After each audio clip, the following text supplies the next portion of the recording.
Hey guys, তো তোমাদেরকে দেখাচ্ছি আমি পুজোর জন্য কী কী শপিং করেছিলাম। এটা হলো দ্বিতীয় দিনকে গেছিলাম আমি পুজোর শপিং করতে বারাইপুরে বাজার কলকাতাতে।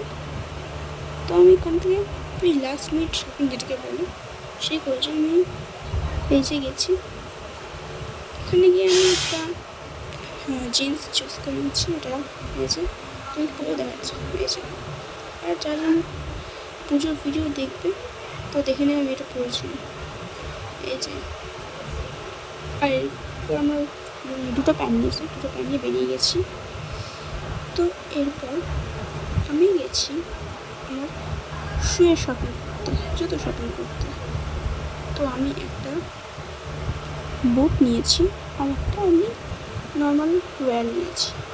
তো এখানে দেখতে হচ্ছে যে সাদা সবুজ কালার যেটা আছে যেটা ওটা আমি নিয়েছি। তো দেখা হচ্ছে আমার পরের মিনি ব্লগে, ততক্ষণের জন্য বাই বাই।